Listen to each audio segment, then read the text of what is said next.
Many extra media materials regarding all of the disappearances that Unfound has featured can be found at Unfound's website, theunfoundpodcast.com. Deanna Michelle Merryfield was a 13-year-old from Killeen, Texas. She had a fraternal twin sister, and she loved Def Leppard. In the early morning hours of July 22nd, 1990, Deanna appeared with two young males at her uncle's where her twin sister was staying. After just a few minutes, Deanna left with them. She was never seen again. I'm Ed Dunsel, and this is Unfound.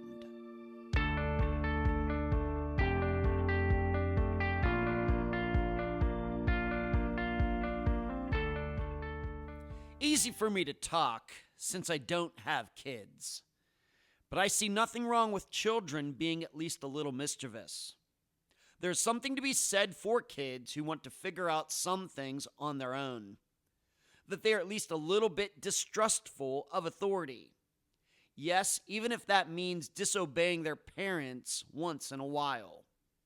Seriously, show me a child who was always afraid of breaking any rules, and I'll show you an adult who lives a very limited life and who is a follower and not a leader or innovator. But they don't call some choices risky for no reason. And we have featured disappearances where children have taken their lives into their own hands and have gone missing because of it. Some examples: Danielle Bell went to a party she was not supposed to attend. Leanne Hosberg skipped school and took a car service somewhere. Jennifer Perry refused to come home when ordered to do so by her mother. Is it a coincidence they're all girls? I think so. But on that topic, well, with Deanna Merryfield, she was doing what I think a lot of kids have done since the beginning of time. Yet, what exactly happened when she was sneaking around? And now a summary of the case. Deanna Merryfield was one of 4 girls, including her fraternal twin Rebecca. She was a tomboy who didn't shy away from attention. Deanna had many friends, both girls and boys, with the latter becoming more and more a part of her life in the year before her disappearance. Deanna's home life was fractured, however. At the time of Deanna's disappearance, all the girls lived in separate locations due to allegations made against their mother's boyfriend, Roy. In fact, 3 of the daughters had made sexual abuse claims against him, but Deanna was the only one who chose to not rescind her own. Roy eventually had to register as a sex offender. So, in the early morning of July 22nd of 1990, Deanna appeared at her uncle's where Rebecca was now staying.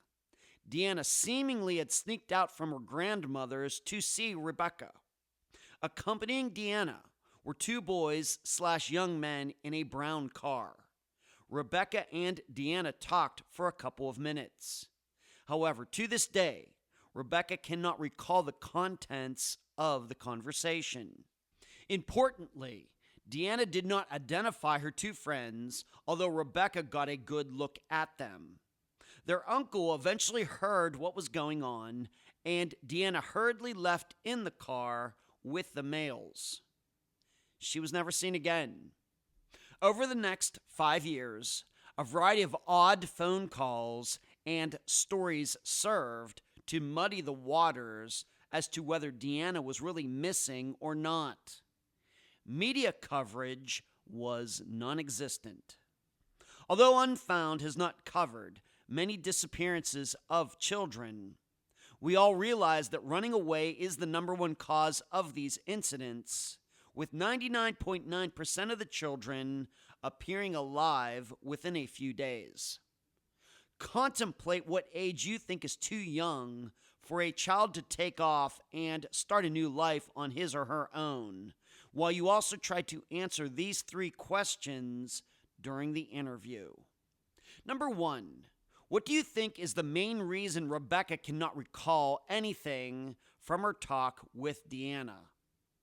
Number 2, seriously, how many people could a 13-year-old know that the rest of her family and her friends would not? And number 3, in the pre-internet era, how would somebody 1,000 miles away and 5 years later know about Deanna's disappearance when her case got 0 media attention? Deanna's family is fairly convinced that she did not choose to disappear. The guest for this episode is Deanna's youngest sister, Melissa. Unfound news. Many of you know I live in Pinellas County, Florida, one of the places hit very hard by Hurricane Helene. I got away virtually unscathed, but tens of thousands of people and their homes did not. Having driven around this community the last few days, the scene is heartbreaking. Next, due to the power going out at my condo for about 85 hours this past weekend due to the hurricane, I did not have a chance to complete the next episodes of Unfound Now and Found. And due to the power being out, I also got behind on regular podcast work. So to catch up, I'm going to put off the recording of those monthly series until the end of October. Finally, for those who don't know, I sent Steve Pankey a bunch of questions pertaining to the Oxygen Network show that came out in August. He has answered most of them. You can find those answers on some of the recent episodes of Unfound Live. I'm so happy to have on this episode of Unfound the sister of Deanna Merryfield, Melissa. Melissa, welcome to Unfound.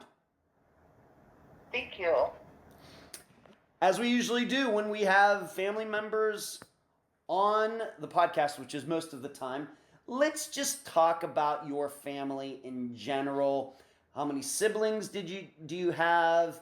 Where did you grow up? What was, and of course we're going to eventually find out how all you kids kind of got split up. We're going to get into that. But just in general, how many kids are there and the age range, things like that, Melissa. Okay, so I have 3 sisters. Amy is the oldest, and then there was Becky and Deanna, who are twins, and then myself, I was the youngest. Mm-hmm. And we should understand something. When you say twins, they weren't identical twins. They were fraternal. Is that what they call them, fraternal twins? That's right. That's right. Fraternal twins. Okay, so they were born at the same time, but they did not look alike. Correct. Okay. Yeah. All right. And, what would you say about you and your siblings? Would you say that you're kind of similar? And, when you think of all of the kids in general, what are some words and some phrases that might come to mind? So I wouldn't say we were similar. No kids are alike, right? Yeah. But I think we were pretty close. We were close in age, and I mean, as an adult, I think having 4 daughters would probably be pretty wild. So I'm sure it was wild at times. Right. And you being the youngest, how does that affect you? Of course, having 3 older sisters. Of course, realize that Deanna went missing when she was 13. But, how has that been? How was that, having 3 older sisters? And, of course, then eventually, with one going missing, having 2 older sisters. It was a lot of fun. I was definitely the baby of the family. But there, I was also the annoying little sister sometimes. So. Okay. Okay.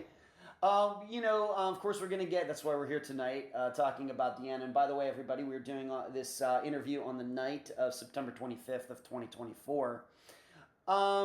Would you say that amongst the way you remember it, and I realize you were very young when Deanna went missing, would you say that any two of you were closer than any other two, or was it like 3 versus 1, or what?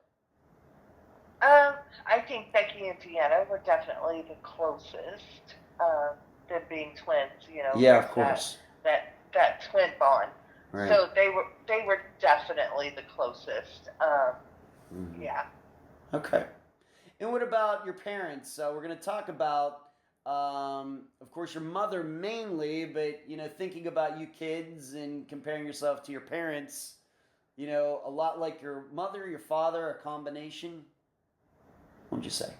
So, well, we all had different fathers, and okay.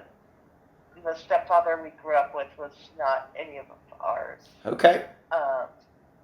So I've been told very often that I look the most like my mom. I look a lot like my mom. Wow. And I definitely feel like I have some of her mannerisms. Oh, you do? I think we all, yeah. Okay. We all got some of her traits, yeah. Okay. So other people, maybe people outside your family have said of the 4 daughters, you look the most like your mother. Yeah, I think neat. so. Okay. Thank you for sharing all that. Just wanted to give everybody a little flavor of that. And of course, we're going to come back to at least when this disappearance happened, how you were kind of all in separate places.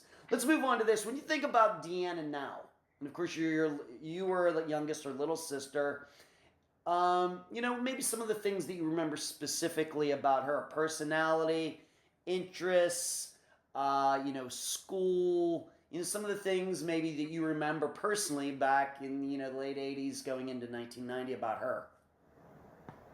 So, she was my older sister. I think I probably looked up to her the most because she was the cool one. Mm-hmm. Maybe not cool in all of the best ways because she was rebellious and okay. Would she would definitely stand her ground if she thought she was right. But she was also very, very smart. Both her and Becky were in the gifted program in school. So, but she had her street smarts too. Okay. Yeah. And this is all happening in Killeen, Texas?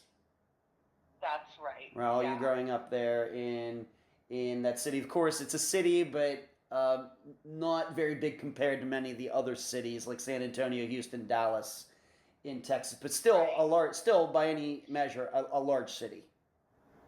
Mm-hmm. Yeah. Yeah. Okay. How do you think she felt about, even though they didn't look alike, about being a twin? How do you think that she felt about having a sister born on the exact same day? Is that pretty? I think they loved it. I think they liked having,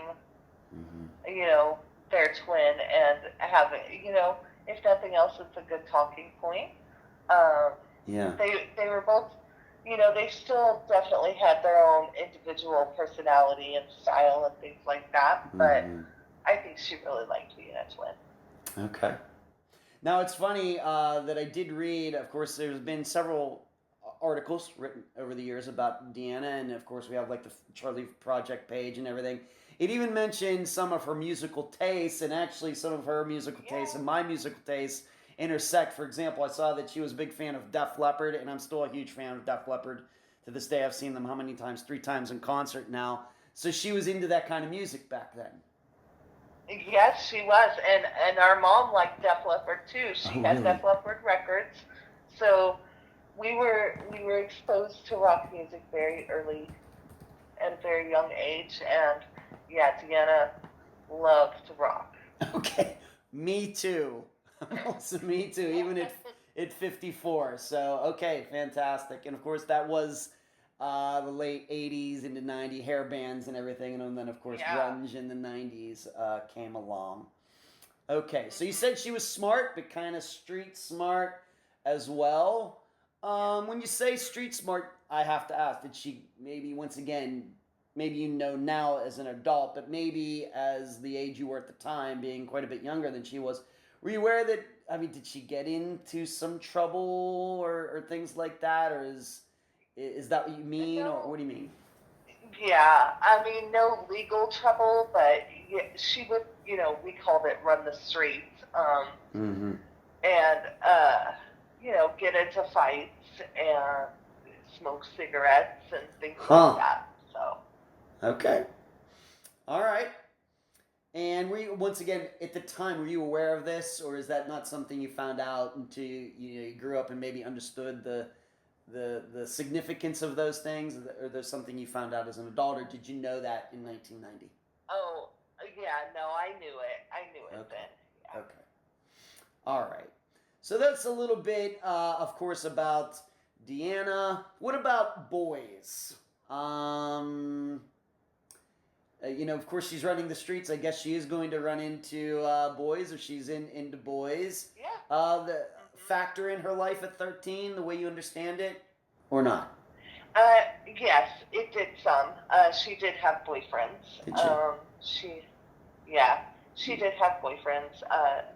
One of her closest friends, Skipper, was also her boyfriend. I think they were maybe on again, off again.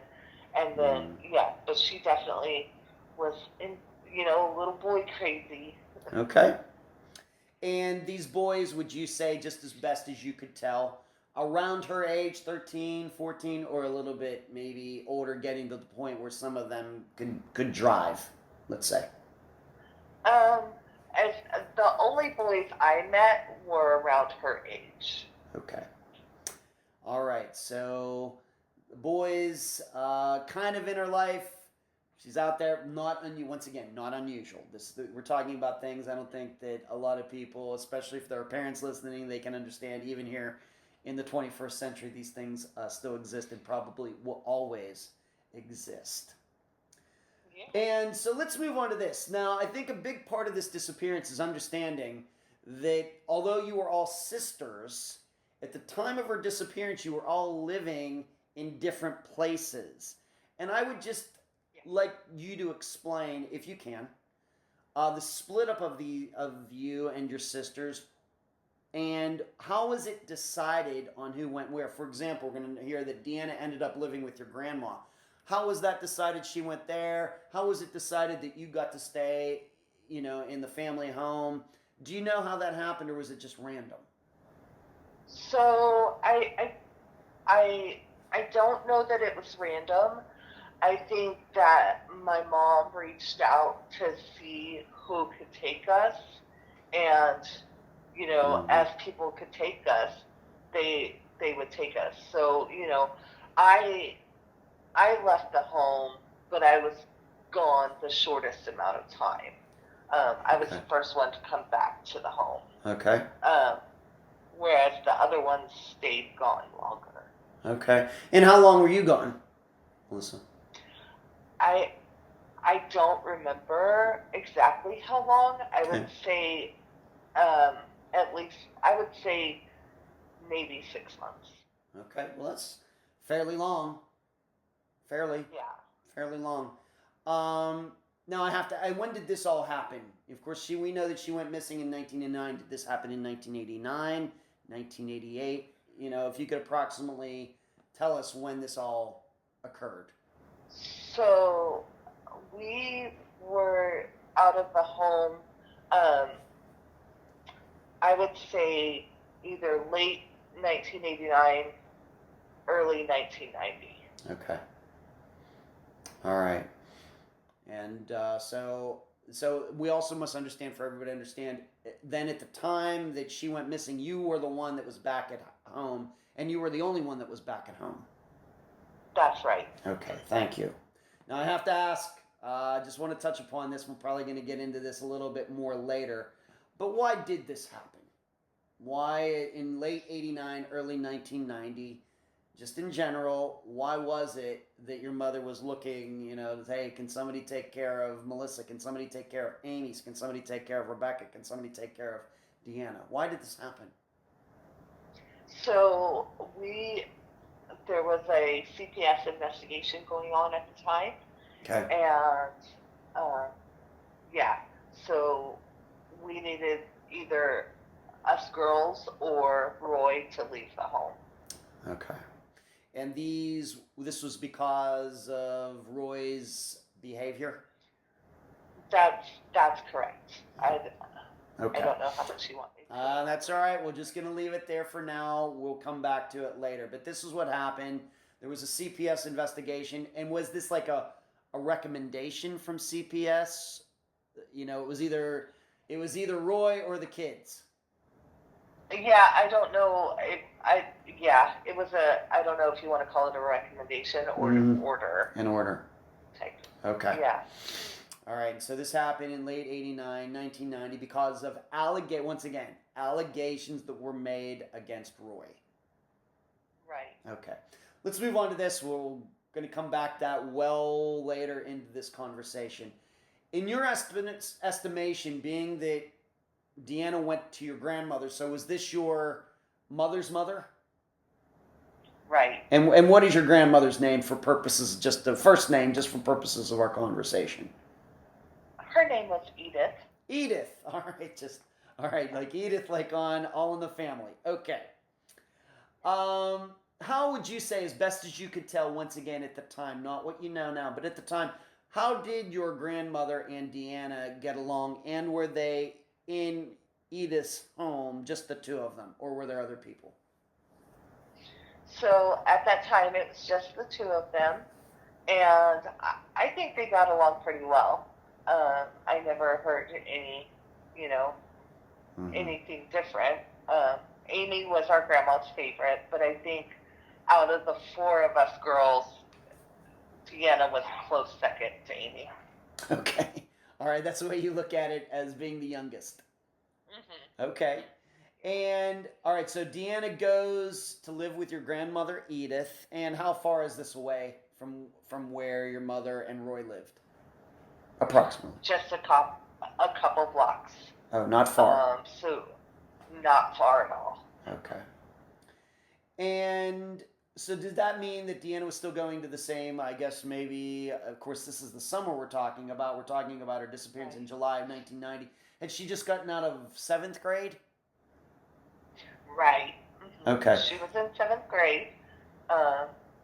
So yeah, she would have started school in the fall, 8th grade at I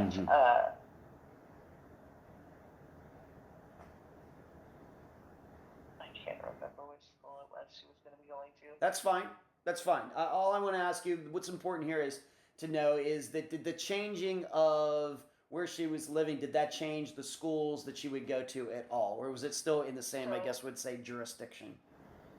It did change the schools. It did. Before she lived with our grandma, she lived with our Uncle Jimmy. And when she was with our Uncle Jimmy, she went to Maynard Middle School. Mm-hmm. So she had gone to, I think, Rancier Middle School, then Maynard Middle School, and then she was when she was living with our grandma, she was going to be going to Fairway Middle School. All right, so things changing. She was, in the fall, she was going to maybe, I guess we could say, maybe have to make some new friends in school. Right. Okay. All right. How did all of you, once you all got split up, and we're going to hear that Becky went to your uncle's, and of course, Deanna is at your grandmother's, you're still at home, and we're going to find out that Amy actually was out of state when this all happened. But how did you all, during this time, communicate with each other? Of course, this is before the internet. Did you see a lot of each other anyway? Or did you spend time on the phone? Or was it like, well, we only talk to each other like once a month or something? How do you remember it? So the way I remember it, I didn't see a whole lot of them because I was at home. Mm-hmm. But they hung out more. Okay. Like Becky and Deanna would see each other more often. Amy, before she was out of state, would see them more often. And, I was kind of in the home and they didn't want to be in the home, so I didn't see them a whole lot. Okay. And we also have to remember the age maybe has something to do with it as well, correct? I mean, there's a big difference between the age you were and 13, right? And then Amy, I think, is 15 or 16. I mean, it's a big difference. Maybe not once we get to our 40s, but 10, there's a world of difference between a 10-year-old person and a 13-year-old person. Yes. Okay. Yeah. All right. And the way you remember it, once again, the way you remember it, Becky being at your uncle's, did she like it there? Was that something that, do you think that was working out for her? I think she did. Yeah, I think she liked it there. I mean, there was a lot of stress no matter where we were because we weren't, we were guests in other people's houses. But yeah, I think she liked it there. Okay. And you've already stated it was not like you were all forced upon these other family members. These family members volunteered, said, "Yeah, I'll take one of the kids. I'll help." Yeah, they definitely helped where they could. Okay. What about continuing to concentrate on Deanna? What about, of course, we mentioned boys. What about, you mentioned how close she was to Becky. What about girl friends who were girls? Did she have a lot of girlfriends? So she did, she had friends that were girls. I think, her being a little bit of a tomboy, she kind of hung out with guys more, but she did have a few friends that were girls. Okay. All right. And I should ask, just for you personally, why was it, the best as you can tell now, that all of you got sent other places, but then you were the one who ended up back at the home like 6 months later while the other, your other sisters were still out of the house? Any insight into why that happened? So part of it was because I was not an accuser in the investigation. Okay. And then also the other part of it was, I had lived with one aunt, and then I moved in with another aunt, and my behavior, I was pretty disrespectful. I was angry. Okay. Thank you for being honest about that. Thank you. Yeah. They had enough of me, and really the only other option was to go back home. Okay. Thank you for being honest about that. And it's probably not easy to talk about all these years later about that. Thank you. Okay. So you're back at the home. This is why this happened. Whereas it seems, and where I should ask, being that Amy was out of town, out of the state when this happened, but where was she? Who was she staying with at the time? So before she went out of state, she was staying with our grandma, and then she went to Virginia to visit an aunt there. Okay. And this is the same Grandma Edith? Right. Okay. So am I then to understand that at least at some point Amy and Deanna were together at your grandmother's? At least they weren't. Okay. No. So Deanna didn't move in with our grandmother until after Amy had gone out of state. Deanna was living with our Uncle Jimmy. Okay. So Becky and Deanna were together. Oh, they were. Gotcha. Yeah. Gotcha. And then when Amy went out of state, I'm not sure why Deanna ended up over at our grandma's house. Okay. And if the listeners are wondering why you're going through all that, this is trust me, this is all very important to understand the circumstances and the dynamics of this family at the time. I think it's very important to understand for this disappearance. Of course, these kids are spread out, maybe not far away, but from each other, but they are spread out, blocks away or maybe miles away. And in fact, one was even in out of state when this all happened. But we just have to understand they're all sisters. They all know each other. They all like each other. But there were things going on inside the family home that you've already heard about, that this had to happen, as you've already heard. I think this, I cannot stress this enough for the listeners. I think it's a very, very important part of understanding all of this. Now, I just want to ask you one thing, being that you kind of brought it up a couple minutes ago about you going back to live in the family home. You got to go back there because you were not an accuser in these particular charges that came up, correct? Right. All right. That's right. Was Deanna an accuser in these charges? Yes, she was. Okay. Do you have any idea how long, once again, the way you look at it now, and maybe you can even say what happened after 1990, how long was it going to be that all of the, of course, the rest of the kids, of course, if Deanna doesn't go missing, how long were she and the other daughters going to be at other locations? Was this going to be like until they were 18? Or do you have any idea what the actual long-term plan was for all of this? I don't know that there was a timeline for it. Mm-hmm.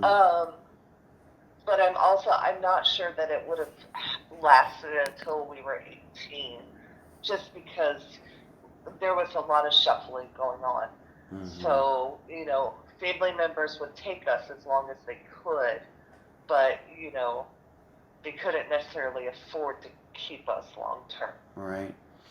And what about, for example, this is just an example, what about your uncle? Did he not have, where Becky was, did he not have kids of his own, or were they already grown up, or what? No, he didn't have kids of his own. He did not. Okay, thank you. All right. Let's move on to this. What, up until the disappearance, Deanna's disappearance in July, is there anything specifically otherwise that you remember about 1990, and maybe if you want to go specifically to Deanna, anything maybe in your, of course, in a child's mind at the time, anything that you remember that popped up, that caught your attention during that year that had to do with Deanna, or anything that was going on before she went missing? Nothing in particular. I was the youngest, but it was obvious that they were starting to get into trouble. Rebelling more and things like that. Okay. Maybe just as an example, you're at home, once again, as you explained, you went back home for reasons you've already stated. For example, did Deanna, even though she's supposed to be at your grandmother's, did she ever show up at your place at the family home unannounced, just surprise or anything like that? Not that I remember, no. Okay. She didn't want to be there. Okay. All right, thank you. Let's now move up to the disappearance itself. We're gonna go, of course, as we always do on Unfound, into this a little more deeply eventually. But just for purposes of our discussion right now, what is the official story that, in your own words, about Deanna going missing that day, that night, and then we'll get into the next few days and how people realize she was missing. But what is the official story on the record here in 2024 regarding, the day that she was, I guess, at your grandmother's, into the night, into the next day? Okay, so it was July 21st of 1990, and Deanna and our grandmother, Edith, stayed up late watching movies. They went to bed at around 1:30 in the morning. And so when our grandmother woke up, Deanna wasn't awake. She let Deanna sleep in, because they had been up late watching movies. At about 11 the next morning, July 22nd, she went to Deanna's room to wake her up, and Deanna wasn't there. And your understanding, what did your grandmother end up doing? Did she call your house where you were staying with your mother and Roy? Did she call, the uncle? Do you have any specific knowledge about what your grandmother did right at that time? So our grandmother called our house and let our mom know that Deanna was missing. She called our Uncle Jimmy, and then she went and filed a police report. Okay. Now, how soon, of course, the official story, though, now, of course, is that night, Rebecca says that actually Deanna showed up with two guys, and we're going to get into this very deeply eventually. That night, When did Rebecca, the way you remembered, or maybe you understand it now since you've been working on this for quite a while now, how soon did Rebecca come forward with this sighting story of Deanna with these two guys? So I think both Rebecca and my uncle, when my grandma called our uncle, he said that she had been there the night before. Okay. And had left in a car, a brown car, with two guys. Okay. And this, we have to remember, Rebecca's just 13 years old at the time, same as Deanna. And, of course, you know, usually law enforcement investigators really delicate with people who are under 18. At the time was Rebecca very detailed about, you know, what the story was of how Deanna showed up with these two guys at the place. How detailed was she? Because my understanding is, the belief is that Deanna went over there to see to Rebecca. So I'm asking you, how detailed was Rebecca's story? So as far as I know, Rebecca said that Deanna came, knocked on her window, and they talked for a couple of minutes before our Uncle Jimmy realized, you know, what was going on, and went out there, told Deanna to get back home, and they both said that Deanna left in a brown car with two guys. Okay. So that's the most detail that I know of from that time. Okay. Very good. That's we'll move on to this then. Thank you. We'll get into more of that in a bit. Regarding the police, of course, it sounds to me like a police report was filed fairly quickly, I guess as quickly as possibly could be done. And your understanding, once again, I realize you would not understand the, you know, the importance maybe and everything maybe at the time of all of this, the details, but maybe now you do. Do you know what the police did? Did they talk to Rebecca maybe more in depth? Did they talk to your grandma, to the uncle? How much of an investigation was done by the police at that time? So I believe that there wasn't a whole lot of investigation. I think the assumption was that Deanna had ran away and she would show up in a couple of days. Okay. But the police did file a report. There was a report filed. It wasn't like they said, well... Right. Okay. Because as you can imagine, Melissa, we run into a lot of situations where police don't want to fill it. They think, oh yeah, she ran away, and we're not going to fill out a police report. But the police did get it done on that day, that next day. Right. Okay.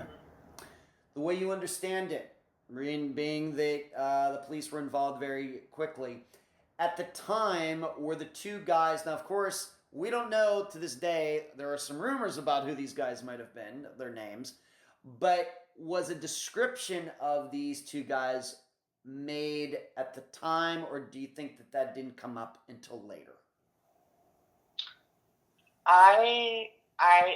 The only description I heard of the two guys was later on. Later on, okay. And what did you, and when you say later on, how later on do you mean? 2007. Wow, 17 years later. Yes. Okay, and we'll get into why it took that long. But now that you look at it now, do you think that there was a description of those two made at the time in 1990, as best as you can tell? Yeah, I think there was. Just from me looking into it, you know, in 2007, the story was that, you know, these two guys showed up and they were probably some of Amy's friends. They were Amy's friends. Once again, to be clear, Amy is the oldest sister. So they were a couple of Amy's friends. That was a belief, a thought, a theory that we'll get into later. Of course, Amy's out of state at this time, but that was a thinking at the time. Right. Okay. And when we talk about the descriptions, how descriptive are these descriptions? Do we have like skin color, hair color, height, weight? How much do we have? So, in 2007, the descriptions were, it was 2 males, one had light colored hair, and one had dark colored hair. This was the description from Becky originally. Okay. One of them, she believed one of them was Hispanic. Okay. Very good. So once again, we had this description. Seemingly, Rebecca in 1990 saw these two. Seemingly did not know who they were because she didn't say, "Oh, this is John Smith and Larry Brown." But she did seemingly get a look at them somehow. Right. Okay, very good. At the time in 1990, or any time since, have there ever been any... Of course, we know that Deanna did not come back. She's still missing 34 years later. Were there any searches done at the time or any time since? Did they use dogs, anything to go in the area or any other particulars area, following some sort of rumor, lead, tip, anything like any searches ever done? No searches, no. Okay. None at all. All right. And I should note, everybody should note, in looking into this, it does seem, though, that there wasn't really a lot of media attention. Even though she's 13 years old, it doesn't seem there was, like, hardly any media attention for a disappearance at the time. Is that the way you remember it? Is that your opinion as well? Yeah, there was zero media attention. Okay. Even though she was a 13-year-old, this is another unique part of this disappearance. We think about children going missing. We get all this media. This is not what happened with Deanna. Right. Okay. What was your family's knee-jerk reaction? I just, of course, as everybody knows, we follow outlines for all of the interviews that are done for Unfound. What was your family's knee-jerk reaction? I even have it. What were people in your family, maybe if you eventually did talk to Amy or eventually did talk to Rebecca, of course she's a witness, what was your family thinking at the time? And in fact, your grandma even, maybe at one point, even voiced her opinion. What can you say about all that? Right. So I think originally everyone just assumed she ran away and that she would be back. Mm-hmm. So I think that was, from the beginning, that was the thought. Okay. Later on, I pressed my grandma about it, and she felt like Roy did it at that time. This was, either that same year or maybe a year after. Okay. Some of the family felt like maybe our grandma had sent Deanna to live out of state with someone else. Wow. Okay, I have to ask, being that if you don't want to say it, I want you to know, Melissa, totally fine. Could you name a family member who expressed that idea? If you don't want to, you don't have to. Yeah. But I have to ask, who was a family member that expressed the idea? Well, you know what? I think that the Grandma Edith, sent Deanna off to live in Massachusetts. That's just an example. Mm-hmm. So when I was speaking to family, 2007 and, around that time, my Aunt Jean felt like maybe our grandma had sent her to live out of state. That's pretty, I have to admit, I mean, you're probably thinking the same thing. That's pretty like a kind of shocking allegation. Did Edith have a reputation, or is this just somebody who was saying that might have had a couple too many drinks in her, or what? Oh, no, she didn't have too many drinks in her. I think maybe there had, been threats of taking us girls away before. Okay. And so, yeah, that was kind of made it seem more possible. Okay. We have to remember, though, that the grandmother thought Roy, the man in your mother's life, and of course we already talked around the edges about allegations, and this was the reason your grandmother said that? Okay. Right. Okay. Just some questions for you. The way you eventually, of course, I realize you would not know that at your age at the time, but eventually, did you ever learn that Deanna had a history of course, it sounds like she snuck out of your grandmother's house that night. Did Deanna have a history of sneaking out? So I think she had a few times. She had definitely snuck out when because our mom was in the hospital when the allegations were, began. Okay. And her and Becky had snuck out to go and tell, I think one of our aunts or our grandmother, what was going on in the home. Wow. So right. she had definitely snuck out in the past. Okay. Did she ever get in trouble for sneaking out? Meaning, did she ever get caught? She sneaks out. Somebody realizes it, your grandmother, your mother, somebody realizes it, your uncle, and they go out onto the streets of Killeen and actually track her down. Have you ever heard of anything like that ever happening? No, I don't remember that ever happening. Okay. To your knowledge, once again, regarding sneaking out, was she ever going out riding around with boys alone? Was this ever part of her plan to go out when she was sneaking out? Of course, we know a lot of girls do go out, at that age, 13, 14, 15, 16 years old, and it's usually to go meet some boy somewhere. What can you say about that?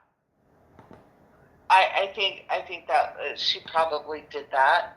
I don't know for a fact that she did, but I think just considering the rest of her, behavior and everything, it was possible. Okay. Now, what you also have told me regarding after this all happened, police get involved. They think she ran away. Of course, she does not come back. You have told me that eventually Deanna and her disappearance was a non-topic. It was not to be mentioned. It was not to be brought up. It was not talked about, even when all of you maybe did get back together, being and living in different areas. This was just a topic that was never to be broached. Right. I mean, I don't think anyone specifically said we're not allowed to talk about that. Okay. But it was more of just the family didn't talk about difficult things. Or, the family just didn't talk about things like that. Okay. Can you remember I'm just asking you personally, can you remember the last time that you maybe became a young adult? Let's just say you were 16, 17, or maybe 18, 20. Can you remember the last time, when you were older, that you attempted to talk about Deanna's disappearance, maybe with Amy or with Becky or with your mother or maybe with your grandmother? Can you ever remember that, and how did those conversations go?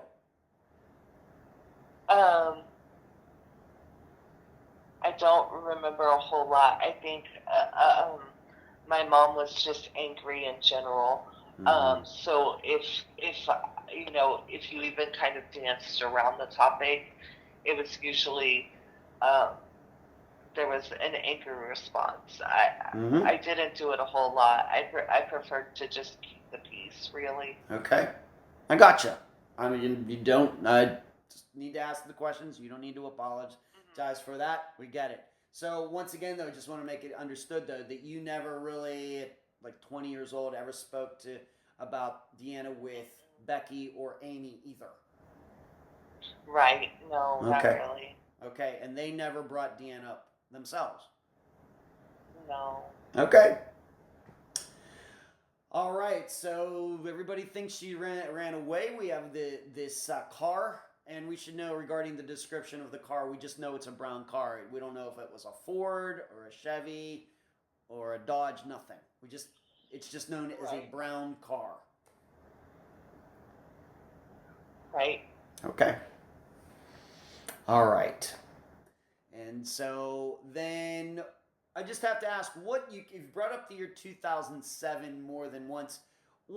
Before we get into the rest of the case, what was it about the year 2007 that for you that this became a thing for you? So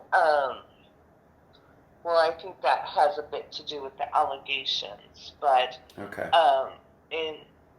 In 2005, uh, me and my husband and our children lived out of state, um, and he was in the Air Force.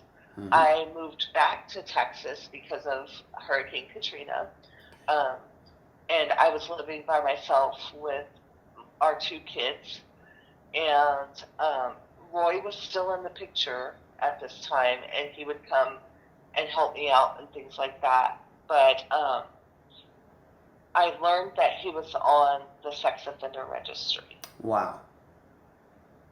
And Okay. you know, my whole childhood, like, I had been told by my mom and Roy, you know, these allegations are false, nothing happened. Mm-hmm. It's, you know, they're just being wild teenagers, things like that. Right. So once I found out he was on the sex offender registry due to those allegations, I was like, what else, you know, what other stories are there? And, you know, my brain went to Deanna. Of course. And so I started reaching out to people online and, you know, trying to figure out what to do. And I contacted Killeen Police Department, and her case had been closed. So that is when I worked to get the case reopened. Right, and we're going to get into some suspicious incidents of why it seems Deanna's disappearance was closed, even though, of course, everybody know that she was still missing, and in fact is missing here in 2024. When you found out that Roy was on this sex offender list, did you ever ask him about that, tell him about it, confront him about that, anything? So yeah, I did confront him about it. I mean, I confronted him about it in a way of like, you are no longer allowed near me or my children. Mm-hmm, of course. It wasn't. I didn't confront him about what he actually, you know, the charges themselves. Okay. And in your opinion, was he still denying these charges? Did he ever did this at the time? Yeah, mostly denial. Yeah, okay. Kind of woe is me. I'm so misunderstood. If anything did happen, it came from a place of pure innocence, and it wasn't anything that bad. Okay. Type of thing. And your belief is the reason, once again, your understanding is the reason he got on this list was because of things that he might have done to your sisters, and maybe other girls, or maybe even boys. He is on the register. You know, he's a registered sex offender. Okay. Because of what he did to my sister. Yes. Okay. All right. So we will come back to him a little later. This all kind of transpired in 2005, which then led to 2007 and the case getting reopened, etc. Right. Okay. Thank you for explaining that. Let's move on now. We're going to get a little deeper into some of these details as the listeners can imagine.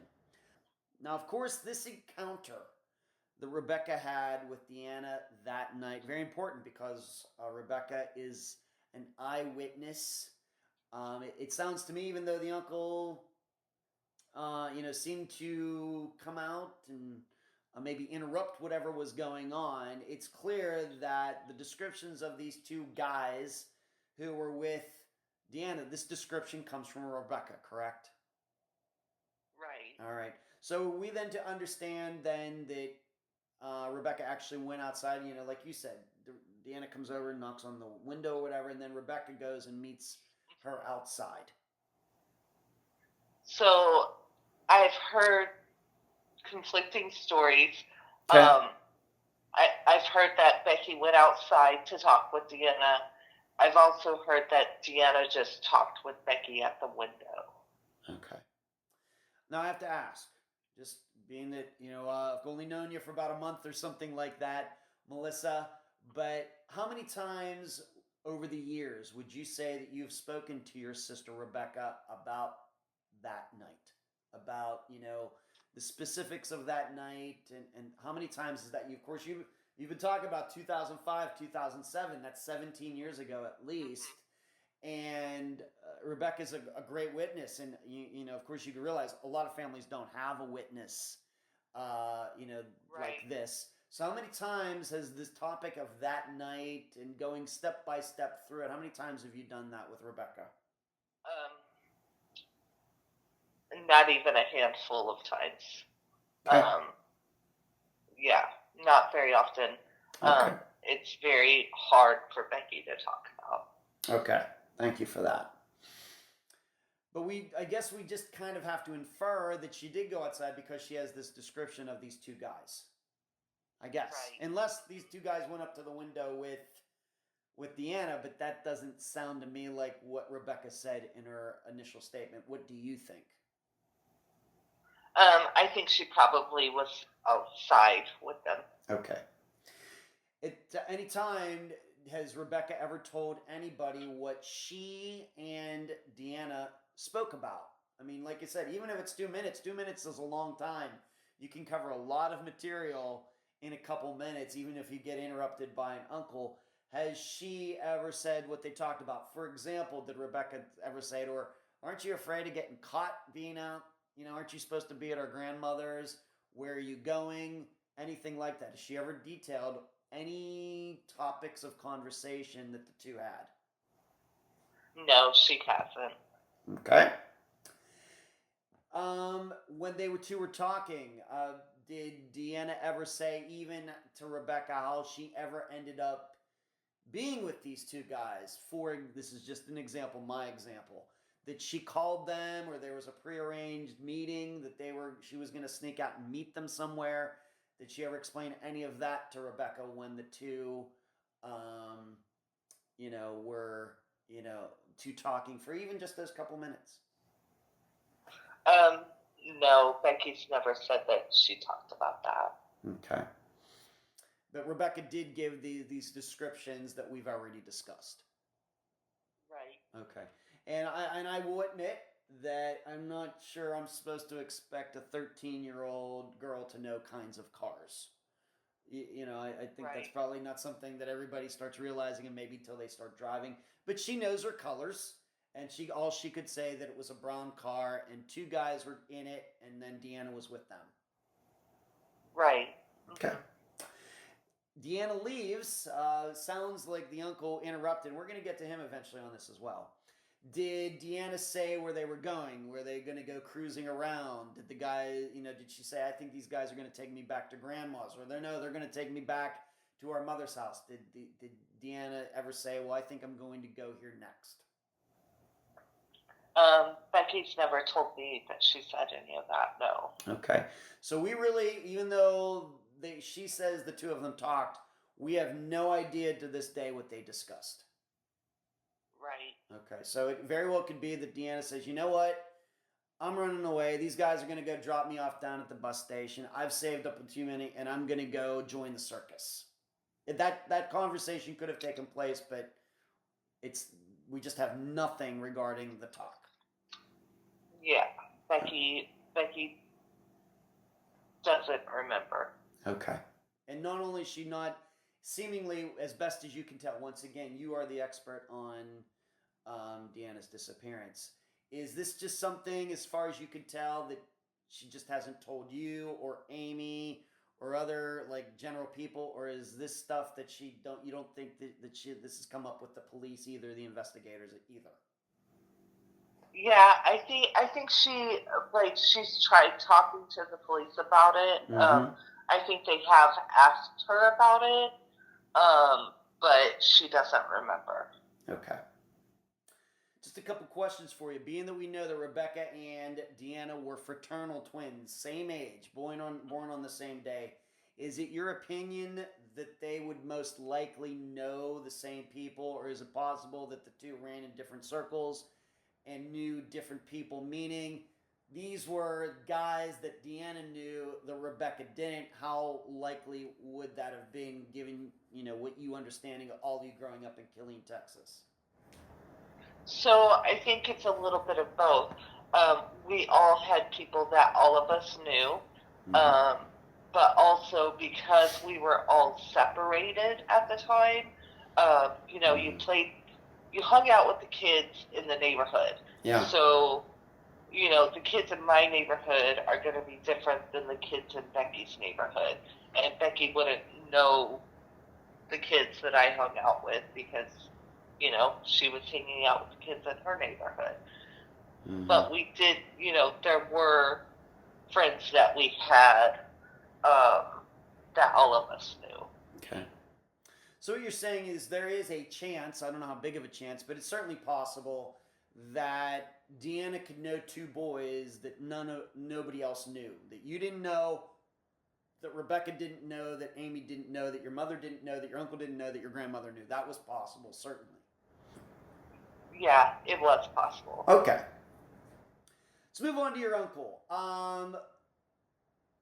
What has he said about that night? Of course, he's an adult, and he's not 13. Maybe he understands more the gravity of the situation, better than Rebecca does. And what has he said about that night, and about how did he know that Deanna was there, and what did he see? Did he see Deanna with these two guys or not?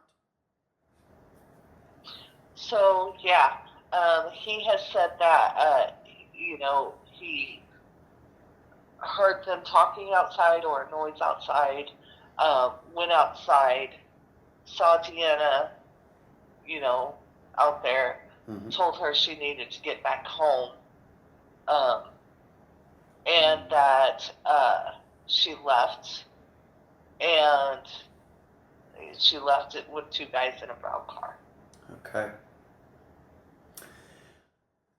And at any time, being that Deanna is out and she's not supposed to be out, do you know if your uncle ever thought about calling your grandmother and saying, "Hey, do you know Deanna's cruising around out here, and it's dark out, and we haven't even gotten into what time this all occurred," but he didn't do anything like that? Call your grandmother, call your mother, "Hey, Deanna's out running around with two guys, who are old enough to drive," and your uncle didn't do that?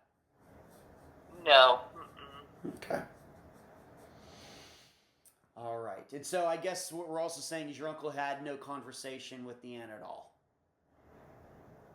Right. He basically, just told her she needed to get home. Okay. So maybe it's a situation where they're talking, he interrupts, and she skedaddles out of there.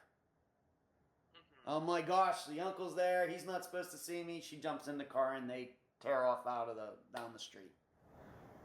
Right. Yeah, basically. Okay. Just I think that that's I don't think that's a crazy scenario.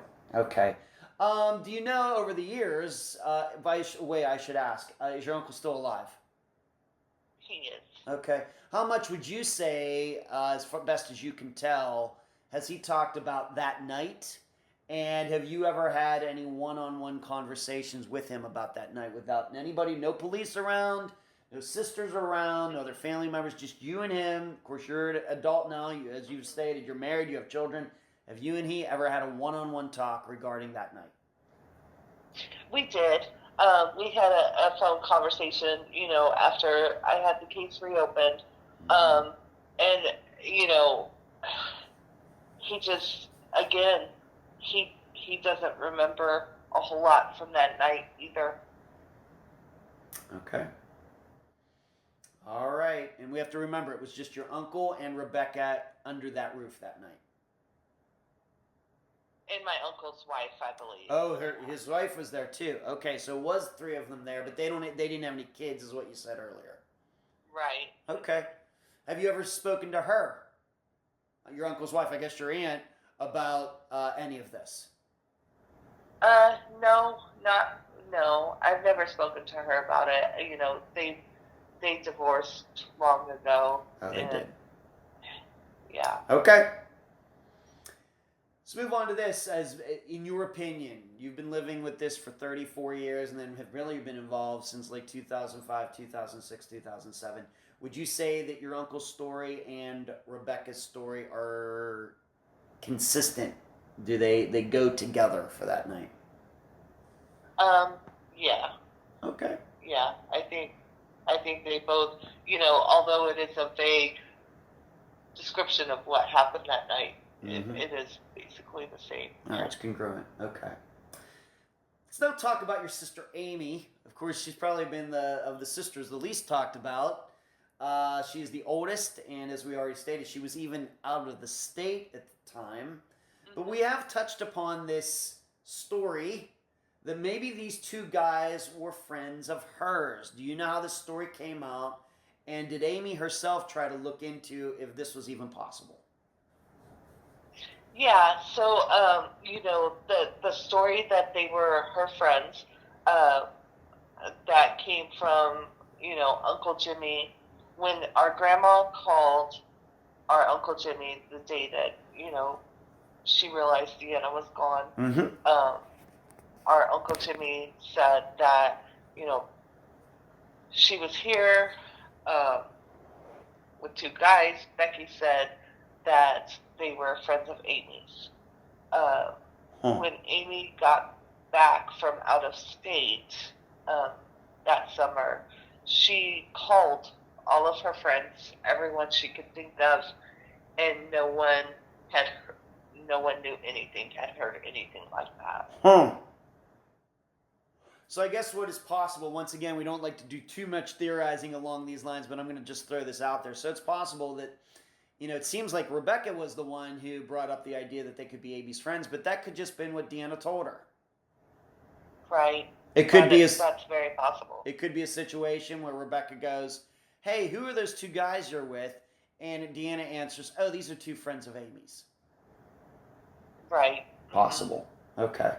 But what we're saying is Amy did the best she could using the descriptions that Rebecca had, and she never could put a finger on any of her guy friends who matched those descriptions. Right. Couldn't put it all together. Okay, and of course, maybe even with the brown car, that might have been helpful as well. Of course, it doesn't seem like it led anywhere. I should say, you know, being Amy, of course, is the oldest one. Do you think she was also of the opinion that Deanna ran away? Yeah. She did. Yeah, I think so. Okay.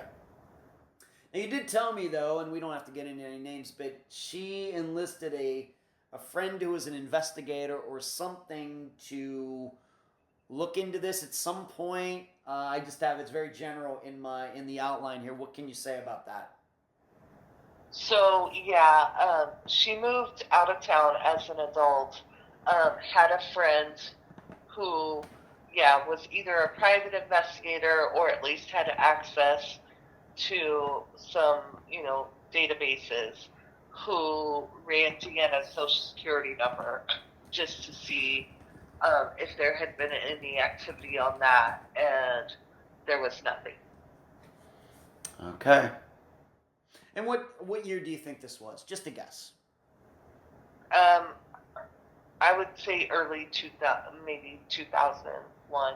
Okay. 2002. So a little few years before you got heavily involved. Right. Okay.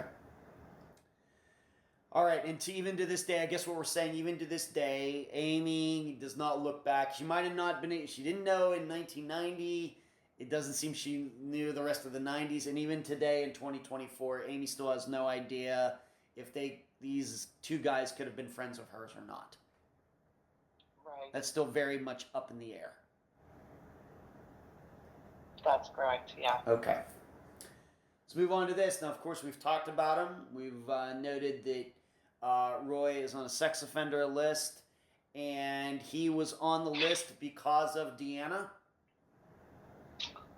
So yeah, when the allegations were originally made. All three of them had made allegations. Amy and Becky recanted, Okay. and Deanna did not. Okay. So he pleaded either guilty or there was no trial. He pled guilty or something like that, and was on probation for several years, and then has to basically go in every year and confirm his registry and be photographed and stuff. And he still even has to do that to this day in 2024.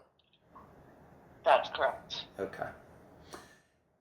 As best as you can tell, what was his reaction to Deanna's? We realize that the family really didn't talk about any of this, as we've already covered. I'm not saying it. I'll admit, my experience, it's a little unusual, but not totally unusual. It's certainly a topic that's come up before, where a family just never talks about a missing loved one again. Certainly, it's a topic we've covered multiple times on Unfound.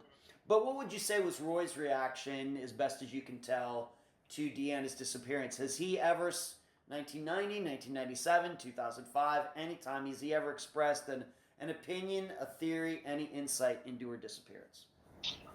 No, not to me. Again, it wasn't really talked about, so... Mm-hmm. But yeah, he's never really offered any insight to me. He did talk to investigators when the case was reopened. Okay. And, yeah. Okay. What was said in those conversations, I don't know. Okay. Would you say, is your impression that he has been cooperative in the investigation? Yeah, he's been cooperative. He went in, talked to the investigator, had a polygraph test. Again, I don't know what the results of that were. And I guess what we're saying is he didn't automatically lawyer up or plead the fifth, anything like that. Right. That's right. Okay. I have to ask, any allegations that he could have done this to any other children over the years? Nothing I'm aware of, but I don't think I would have been made aware of it. Okay. Either. Now, I know what everybody's saying. Boy, this Roy guy sounds like a pretty good suspect, given what we've talked about here. But there is an issue, and that would be that, at least that night, you were at home, Roy was there, and your mother was there, correct? Right. Okay. So, any chance Deanna could have been dropped off there? You said that she would never go back to that house for reasons we already talked about, but any chance that Deanna could have come home that night and you would not have known?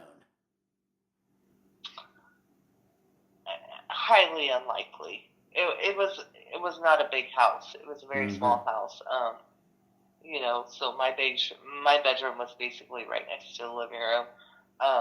Yeah, I don't think she could have gone there, and I wouldn't have realized. Yeah. Okay.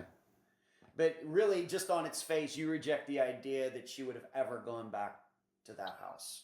Yeah. No matter if those guys are driving her, or your uncle's driving her, or your grandmother's driving her, it would be like, no, I'm not going back to that house. Yeah, I don't think she would have had a reason to go there.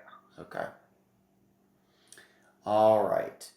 But I have to ask, going back to Roy one more time, do you think once the police found out these charges that were eventually, he accepted them, he pled guilty to them, do you think the police checked him out? Just his alibi and everything, or what? Or did that not happen until many years later?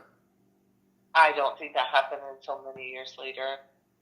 I think, I think everybody really believed she was a runaway at the time, so there wasn't really originally an investigation. Okay. Let's move on to this. Now, some names have come up, and we're going to go through these two names right now. Their names are Rudy and Anthony Longoria. When did their names come up? Why? Who first mentioned them? Were they questioned? Who are they? what could they have had any? How could they have any? Of course, it's two guys, and it seems that she was with two guys, so I guess maybe that's kind of the same. But when did this even come up? And what can you say about Rudy and Anthony Longoria? So Rudy and Tony, I knew him as Tony. I Okay. don't know if it's Fine. Tony's fine. Please use Tony. Rudy and Tony came up just when the detective, Sergeant Davis, was asking, for a list of friends and, specifically friends that were Hispanic because, there was a belief that it was two Hispanic guys in the car. So their names came up on a list with, there were other people on the list too, but yeah. Okay. How old were they at the time? Do you even know? Maybe just in general, what kind of reputations did they have? How close did they live, to the grandmother's house? Do you know any of that information? So I don't know how old they were. I think they were closer to Amy's age, and I think that's kind of where it tied in as being Amy's friends. I think they lived, I believe they lived closer to our Uncle Jimmy's house Okay. than they did our grandma's house. Okay. Let me ask you this. Would Rebecca, being that Rebecca gave these descriptions, do you think Becky, at 13, would have known Rudy and Tony to see them? I'm not sure. I don't know how well she knew them. Okay. Yeah, I don't know. Would you say there's a 5% chance she knew them or a 50% chance? Can you put a percentage on it at all? Yeah, I would say at least a 50% chance. Okay. So there's a good chance. Of course, she has the descriptions, and if, being that they're both Hispanic, it only sounds like one of the descriptions made by Becky was Hispanic. So I guess it could either be Rudy or Tony.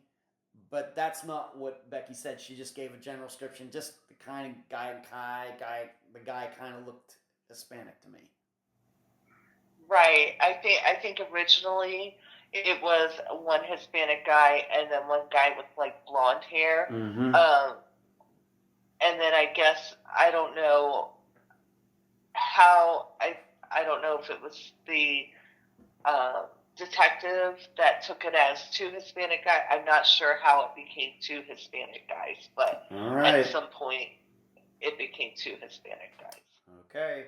So for some reason it became two Hispanic guys, even though one of the guys was blonde. Of course, Hispanics can have blonde hair, but they would have to dye their hair or something for that to be the case, probably. Correct? Probably. Right. All right. All right. Do you have any idea whether anybody ever looked into, did Rudy and or Tony have access to a brown car?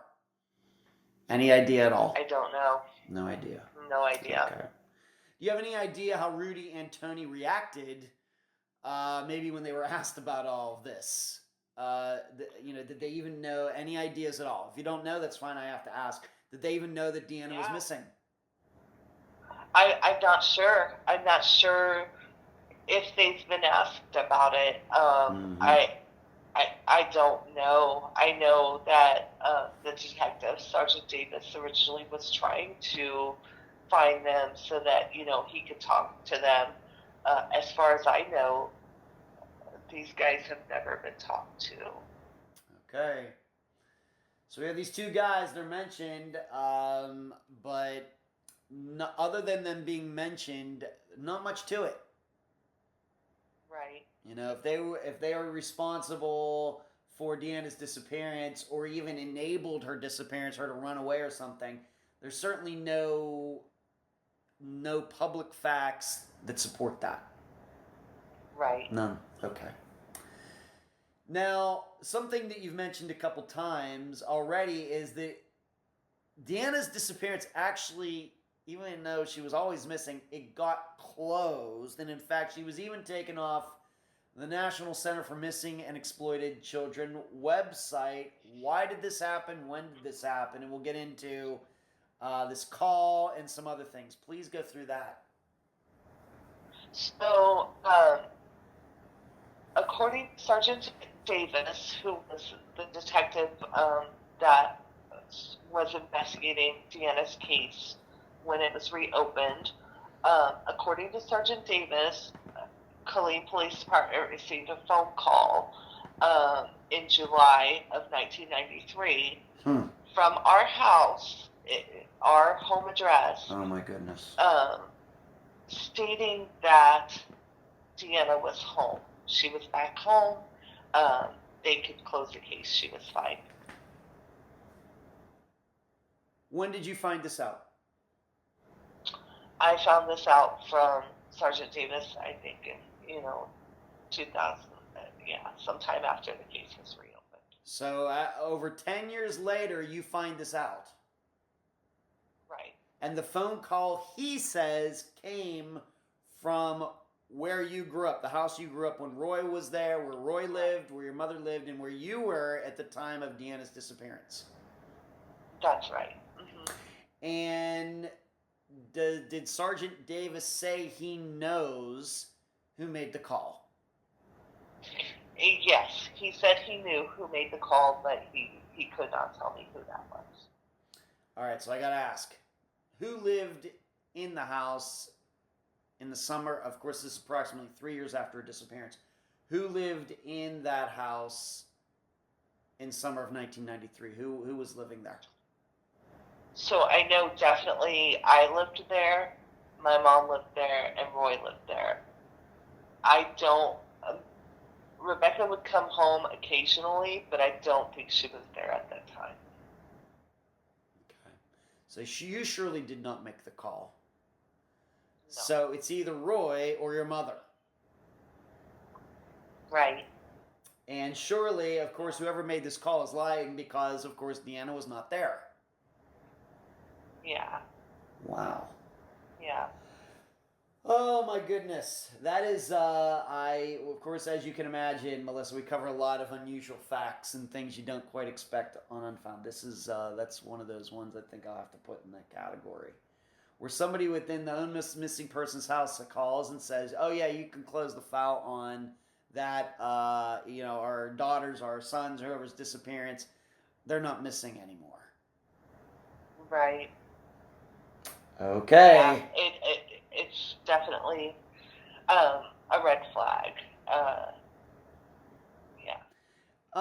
When you heard that, I gotta know. I would have loved to have been a fly on the wall when you heard that. How did you react to that?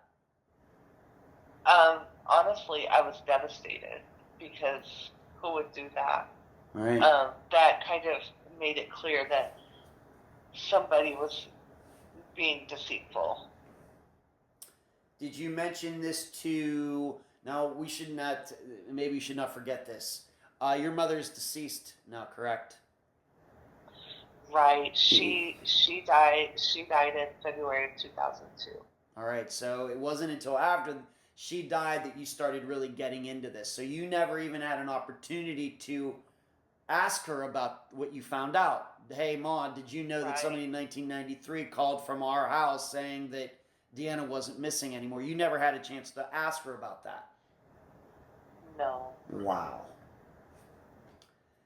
How did Rebecca and Amy react when you told them about what you discovered? How did they react? Do you remember? I think. Please. Yeah. I think they felt the same. Like, that can't possibly. I think it was almost disbelief. Mm-hmm. That can't possibly be true. Like, there was some questioning from myself also. Was this just, the police department mistakenly closed the case and now they're trying to, cover it? Or, it was just a disbelief. And it was, at that point, it's like somebody is obviously being deceitful. It's just you don't know who. Do you think there's a reason that Sergeant Davis will not tell you which one of your family? Which I guess it's a family. Maybe.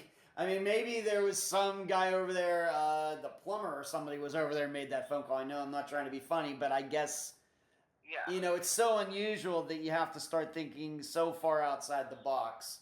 But do you think that there's a reason that Sergeant Davis won't tell you who made that phone call? So, I asked him, and he said, well, it's because this is still an ongoing criminal investigation. So we have this phone call. That is something. Moving on to this. Now we have another phone call, if you can believe it. And it was a collect call, and it was from Kentucky. Let's go through that one now, too. Deanna, what do you know about this? And of course, first, when did you find out about it? So the first time I remember hearing about it is, once the case was reopened, and Amy and Becky were living together, and they received a collect call. When you'd make a collect call, you'd have to say who you were, right? And then, they would have to accept it. So the person identified themselves as Deanna. Once Becky accepted the phone call, the person hung up. And then when they got the phone bill, the collect call was on there, and it was placed in Cave City, Kentucky. Cave City, Kentucky.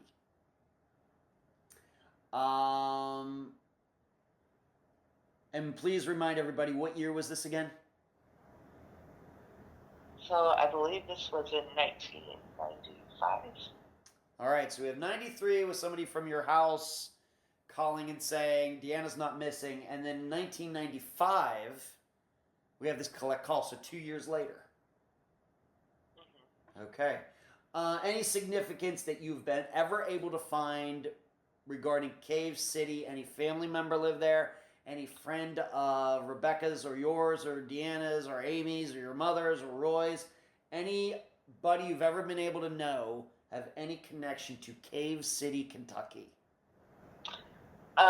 No connection to Cave City that I know of.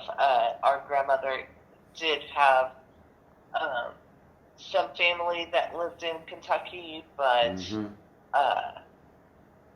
I don't know if they lived there at that time. Okay. Have you ever been able to figure out, is it possible that one of the family members that we've discussed, multiple family members we've discussed over and over tonight, maybe one of them could have been on a trip and made that call? I don't think so. Our family didn't travel like that. Mm-hmm. Okay. And of course, if for anybody who's not at least maybe doesn't know a whole heck of a lot about United States geography, Cave City, Kentucky, and Killeen, Texas are nowhere near each other, right? Right. Yeah. Right. It's not like somebody just drive a couple hours, make a collect call, then drive back to Killeen. No, not at all. Like, it's going to take you 8 hours to get out of Texas from Killeen. Okay. And Cave City Cave City probably as small as it sounds. Yeah, I would think so. Right. Right. I've never even heard of course, I've only been to Kentucky a couple times, but we're not talking Lexington, Kentucky, or it's Cave City, Kentucky, and I haven't even looked it up to see what the population is. But with a name like Cave City, that sounds pretty small. But I will admit, Cave City, I'm going to guess, of course, Kentucky has an extensive, what word am I looking for? Extensive caves, caverns in that state. Yes. And I'm guessing the Cave City is kind of near there. So I guess we could think that, is it possible somebody was on a little bit of a vacation or 3-day trip to go to those caves, and then while I was there, that person was there, made this collect call? I mean, it's definitely possible. Mm-hmm. None of our immediate family members Mm-hmm. traveled. Right. So, yeah. Okay. Now, the point that I of course brought up to you, I'm sure you maybe have thought about this yourself, but I just want to make sure the listeners know that we both thought of this. We have to start thinking about how someone in Cave City, Kentucky would ever even know about Deanna's disappearance, especially since Deanna's disappearance got no media coverage whatsoever. Right? Right. Right. It was not like John Benet Ramsey, who was murdered in 1997 and the whole world knew about it. Deanna goes missing in 1990, and they didn't even do any media coverage in Killeen, Texas. So how would somebody in Kentucky even know about her? Yeah, I don't know. Unless it was, like you said, a friend possibly traveled there, but yeah. Right. Because this is, 95 is kind of when the internet was, I guess, kicking in, getting into the general population, but still, I'm still pretty sure in 1995 that I don't think Deanna's disappearance would have been listed on the internet yet. No, not at all. And of course, Web Sleuths didn't come around until like 2001. Charley Project didn't come around until sometime after that. NAMUS didn't come around, I think, until the late 90s. There's no way anybody could have gone onto the internet and just looked up her name and said, I'm going to prank somebody, unlike what can be done today. Right. That's a stumper. Mm-hmm. Wow, that's amazing. Okay. Now, what also, though, happened, it seems to me, in 1995, was some sort of unexplained police action where there was a database search for Deanna. How did you find out about this, and what police department did it? So, okay, this also came from Sergeant Davis during his investigation, and there were actually 2 hits in the database. There was one hit from a constable's office in Dallas, Texas. That was in April of 1996. And they just searched, the first initial D, Merryfield, and then Deanna's date of birth, 2/2/1977. Okay. And then there was also another one in 1995, October of 1995. That was done by the Hearst Police Department, which is also up near Dallas. And the name Deanna Merryfield with the date of birth 2/2/1977 was ran. And I believe with that one, they were able to track the name to somebody named Deanna Merryfield. And that turned out to be an alias that a female criminal in that area was using. A DPS missing person analyst was able to track this person down and confirm that it was not Deanna. All right, so it's very possible that we're talking about the same person using a fake name in both instances. Possible. Right. Yeah, that's very possible. And it's also possible, I guess, that we have to be open to the idea maybe this is just somebody, Diana.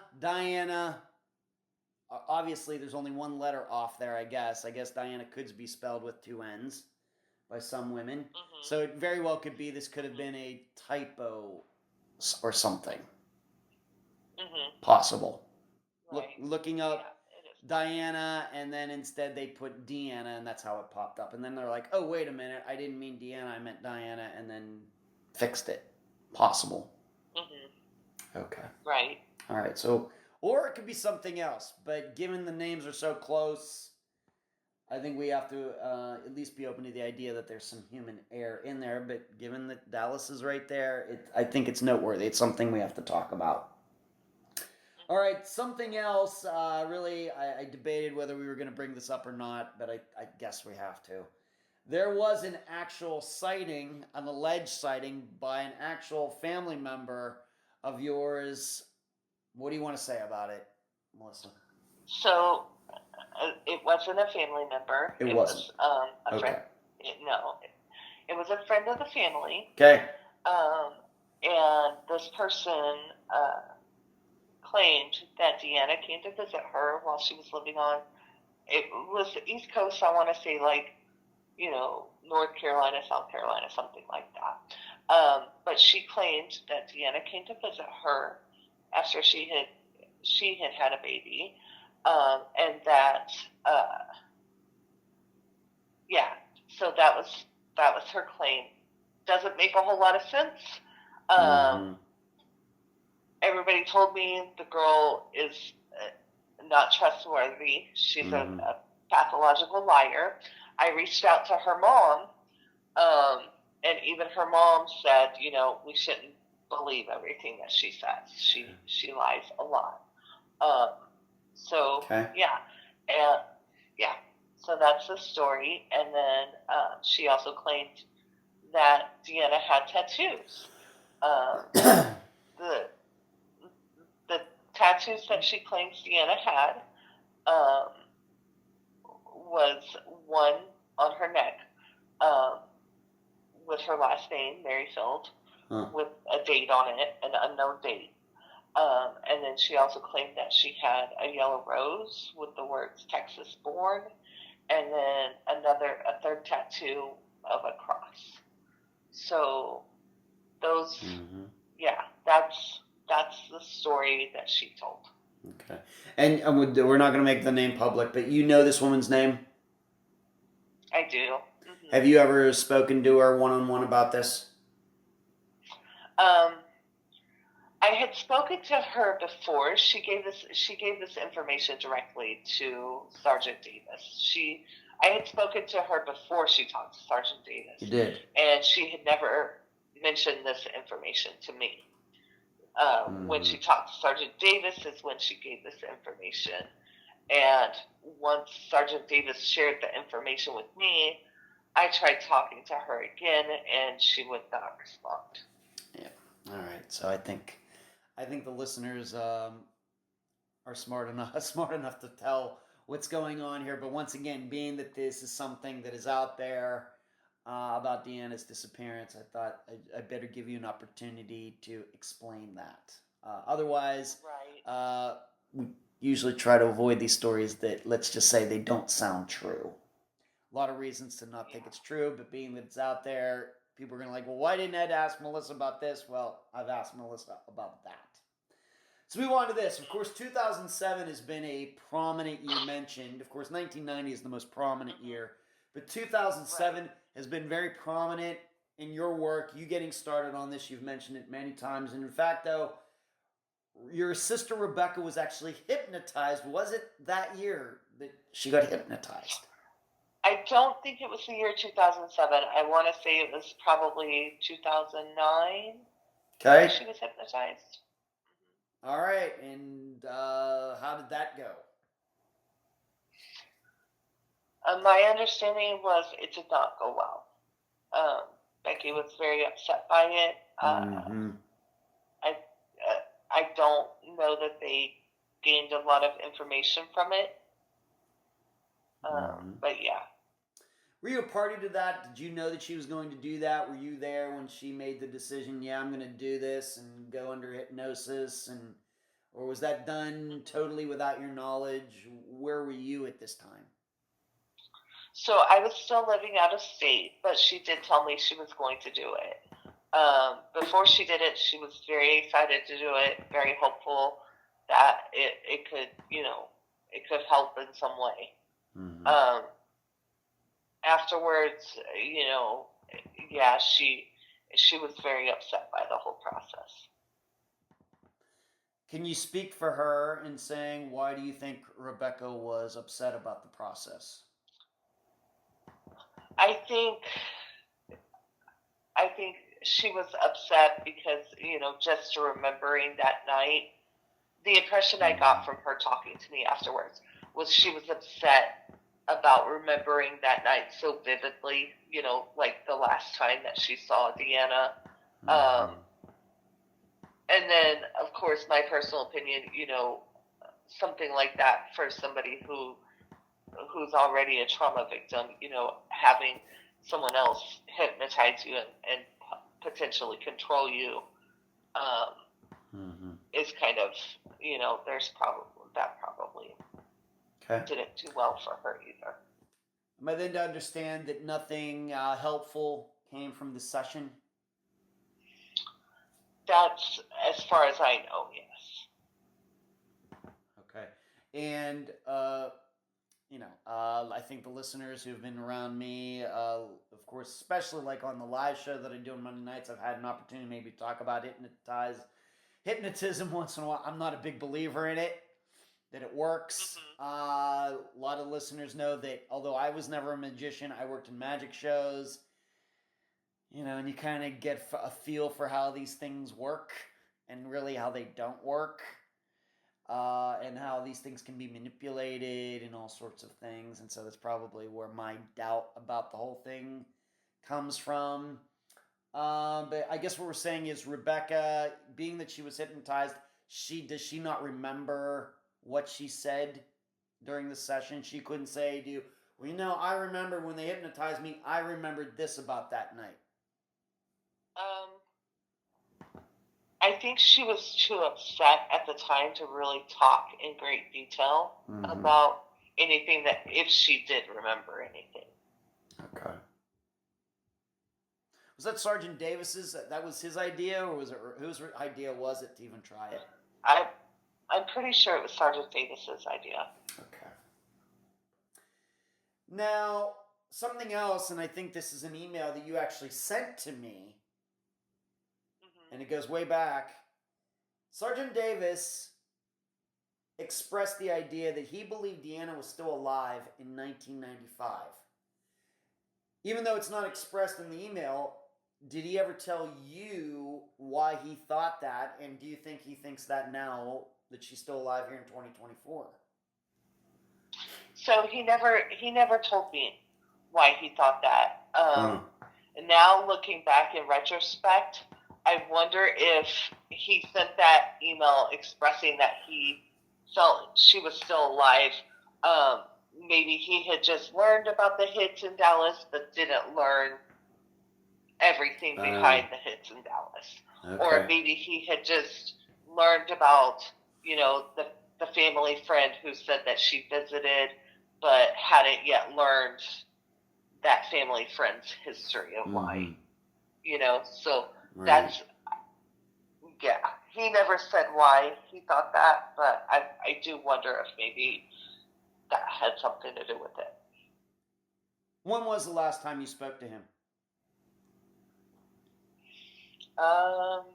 Probably 2010. Wow, so it's been 14 years, okay. And he's retired now. And so we don't know what his opinion on the topic is now. Now, he's retired, he's moved on with his life. I hope he's enjoying his retirement. But we don't know if he's had a chance to change his mind since then. Right, yeah, I don't know. Okay. We also have to figure that what year was the collect call from Kentucky, also in 95? Yes. All right, so maybe he knew about that as well. Maybe that was something that figured into his calculations as well. All right, but I saw the email myself. He said that his opinion was that Deanna was at least alive in 1995, so roughly 5 years after she went missing. Okay. Now I just have a list of a bunch of names here, all put together, and we're just going to do the best. I'm just going to do some first names here. I'm not getting into last names, even though I know some of these last names are out there. Skipper, Kenny, Coco, Ken, John. Who are all these people? Why did their names all come up? Do they all know each other? Did they all go to school with Deanna? Just in general, who are they? And, had their names come up before? If you can speak about individuals, that'd be great. But if you can't, that's fine too. But these are all names that have come up.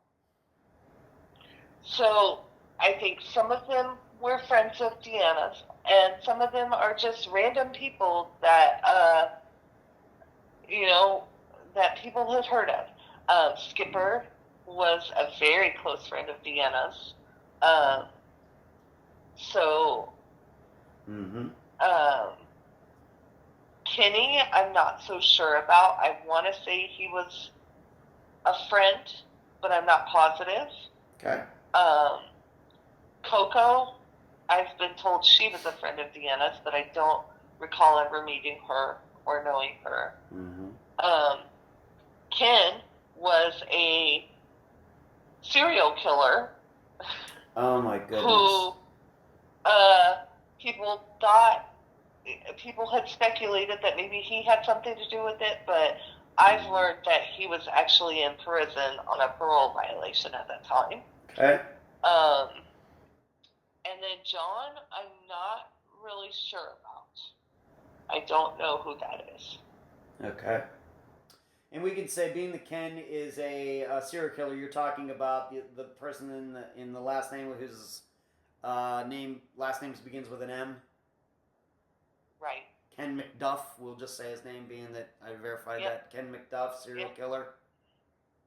Right. Yeah. Yeah.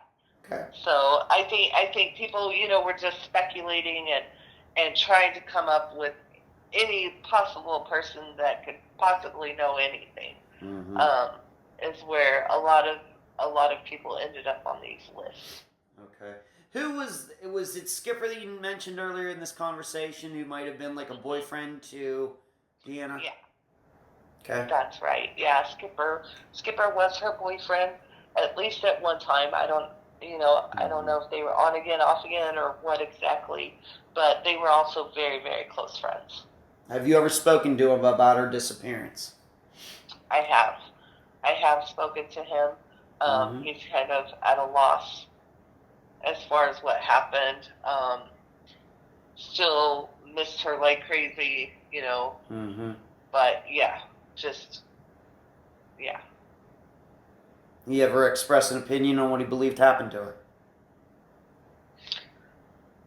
No. Huh. No, just kind of, I have no idea what could have, Any chance that he could have been one of those guys in the car that night? I don't think so. If Skipper was in that car, Becky would have recognized him. Okay. And then Kenny, Coco, I have to ask with Coco, is that her real name, or is that just some nickname? I don't know. Don't know. Don't know. Okay. So regarding all of these people, you have no idea if any of them have ever been asked about Deanna's disappearance at all, except, of course, the serial killer, Ken. But the rest of these people, you don't know if they have criminal records, you don't know where they were, you don't know if police ever talked to any of them, nothing. Right, no. Okay. I don't know if they've been talked to at all. The police here in 2024, what kind of relationship do you have with them? I guess it's Killeen, Texas, who is responsible for this disappearance? Yeah, it's still Killeen Police Department. Mm-hmm. Okay.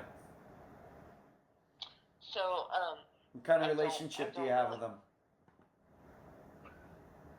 I don't really hear from them that much. Her case has been passed through several detectives. I did receive a call from the current detective a few months ago in July. Oh, okay. I had actually talked to him last year because there was a body found in Killeen. So I reached out to him last year just to be like, hey, just a reminder, my sister Deanna is still missing from there. And I guess he doesn't remember that because he called in July and introduced himself to me and asked me if I could speak to a reporter. And that was pretty much it. Okay. I should ask you this. Of course, we talked about how she got taken off of the list. How hard was it to reopen the investigation into her disappearance and try to prove to the police, hey, she's still missing? I mean, she might have run away and she might have changed her name and she might be out there living a great life, but for all intents and purposes, she's still missing. How hard was it to convince them to open this all back up? So, yeah, it did take a few weeks to actually speak to a detective. But once I spoke to a detective, you know, told him the situation, yeah, they reopened it pretty quickly after that. Wow. And then, yeah, so that wasn't too hard to do. All right, well that's better than a lot of my guests have experienced similar experience. Disappearance cases getting closed for unknown reasons or very, very poor reasons, and then getting them opened back up. You know, for some of them have taken years. So I'm glad that the police department there was responsible and believed you. And so, you know, they said, when you say, you know, you got to open this back up, she's still missing. I'm glad to hear that they did that. Okay? Yeah. Just some questions for you, and they're right there in the outline. Just some very pointed questions. In retrospect, if Deanna called some guy that night to pick her up, who would have been the most likely guy? Can you even take a guess at this?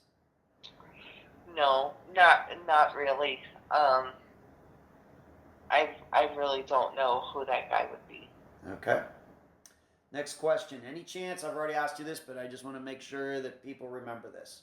Any chance she could have been dropped off at your house that night and you didn't know it? I don't think so. Okay. I don't think so. All right. And the final question, I know this is the toughest one. If Roy did something to Deanna, would your mother have covered for him? This is a tough one.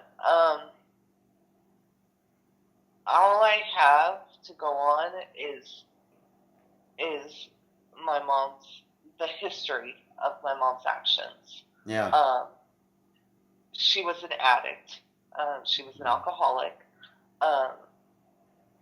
She was given the choice between us girls and Roy once before, you know, when the investigation was opened. Right. She chose him then. And then, I mean, even after he was convicted of the abuse, she continued her relationship with him. Mm-hmm. And she allowed me and my sisters, whenever, you know, they were kind of in and out of the home, to still be, you know, we were still in harm's way. And I don't doubt that she loved us, but I also don't doubt that she loved other people and things more than us, you know, particular, you know, her vices. So it's hard. Mm-hmm. At this point, I wouldn't be surprised if she covered for him. Okay. I don't. Yeah. All right. We are not saying that Roy. Once again, this is theoretical. We're not saying that Roy did anything. And in fact, you were there at the house. I mean, if Deanna somehow got over there, I mean, I guess it's possible, but it seems thin. We're just saying, you know, example. And of course, I'm asking this because of where we started this, where she, like you said, she had a choice between Roy and all of you girls. And as you put in your own words, she picked Roy. So that's why I'm asking if she actually knew, allegedly, theoretically, that Roy harmed Deanna, would your mother have covered for him? I guess what you're saying is you're kind of leaning toward closer to yes than no. Right. Okay. I have more history and more actions pointing to yes. Okay. All right. And, okay. See if I want to follow up with anything on that. Yeah, it's tough. It's you know, like I said, I just have to ask these questions, and I know it's difficult to answer. But once again, a lot of times I'm asking questions. Of course, they're in my head, but then with a question like that, that has been a question and been in many of the listeners' heads since we kind of touched that topic an hour and a half ago. All right. Mm-hmm. Moving on. How tough has this been? Of course, you were a little girl when this started. And you stated that, Right. this was a thing, this was a topic that was not touched by anybody anywhere. And then you got to, I guess, about your mid-20s, and you Right. decided you were going to do something about this. How tough has this been? I don't think there are words to describe it. I think a lot of, when I was growing up in that home, I didn't ask questions about it because I just wanted to keep the peace. And even, into early adulthood, I just wanted to keep the peace. But now there's no peace, Right. there's still no peace. And there won't be until there are answers. Mm-hmm.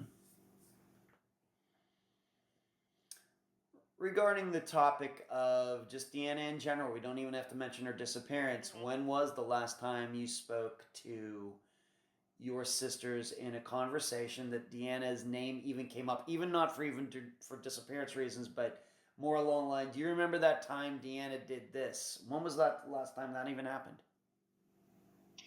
So I don't think there's a whole lot of reminiscing that's done. Okay. There's occasional, so-and-so is asking about Deanna, like when you reached out to me, I reached out to them. Hey, we're going to do a podcast about Deanna. So there, even still now, there's not a whole lot of conversing. There have been times where me and Becky have checked in with each other, and it's like, I don't have the emotional space to do this right now. Talking about something for Deanna, whether it be, talking to the NCMEC or whatever it is, we would occasionally check in and be like, hey, I can't do this right now. Can you do this? But that's about it. It's not, there's really not a whole lot of reminiscing. I get told that,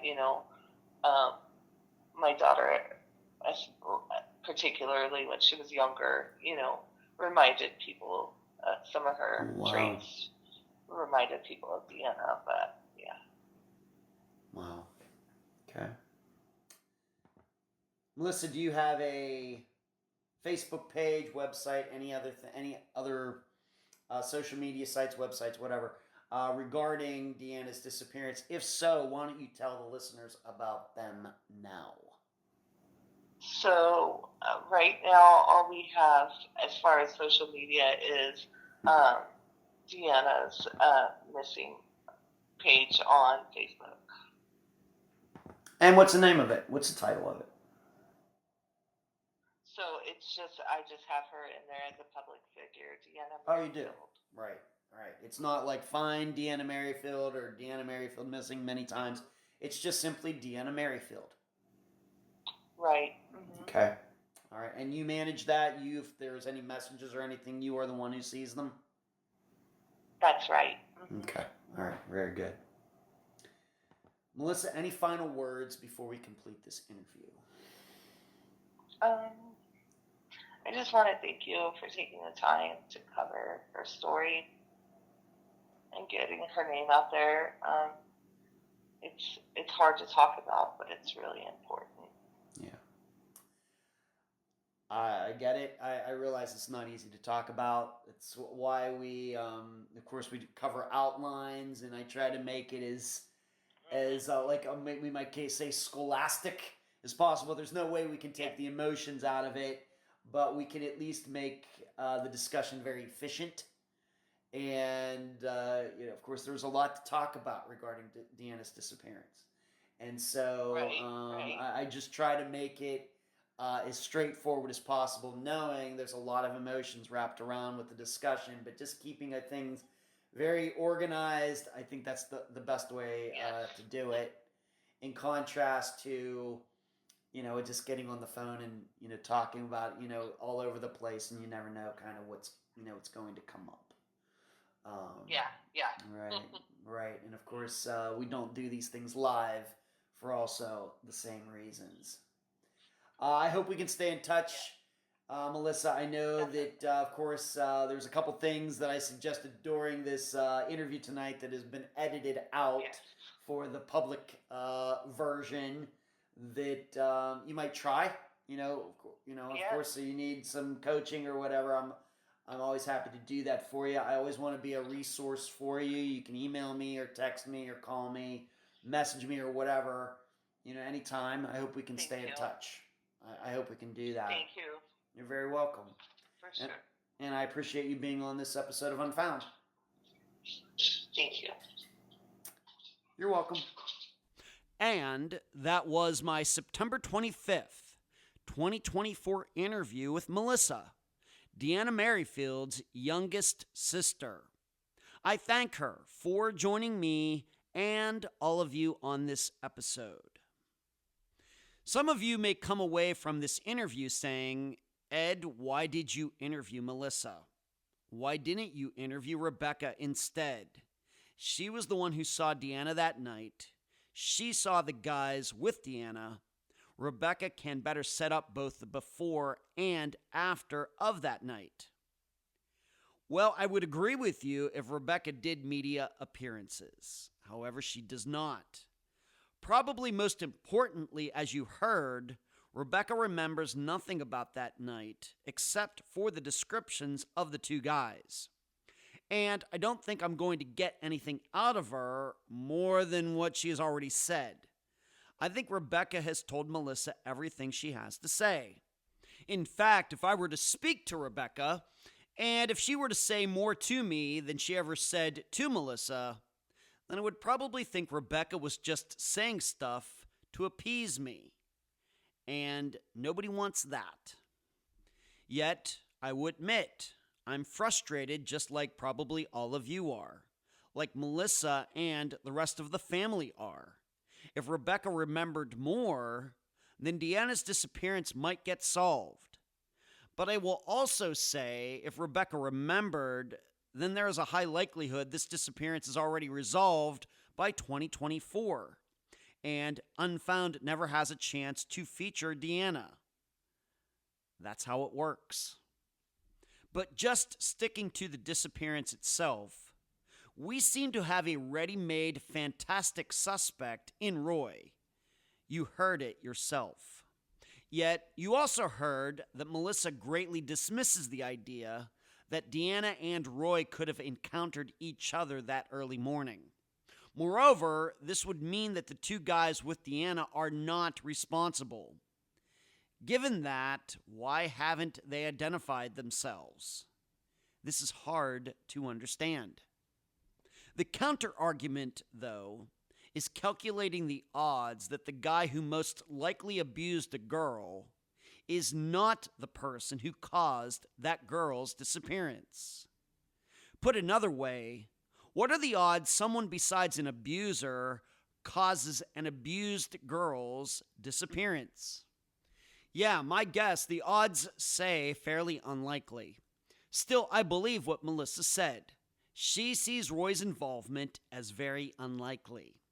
And remember, she was in the house where Roy was when this happened.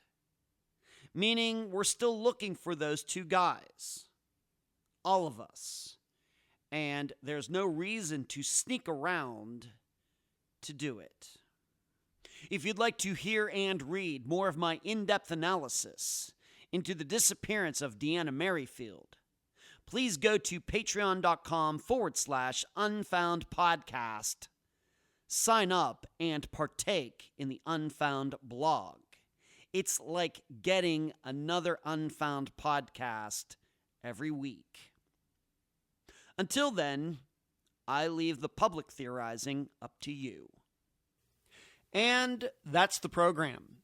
Right now, while you are in your podcast platform, Spotify, YouTube, iTunes, wherever, give Unfound a 5-star review, a thumbs up, whatever that platform allows. I thank you for listening. I'm Ed Densel, and you've just finished this episode of Unfound.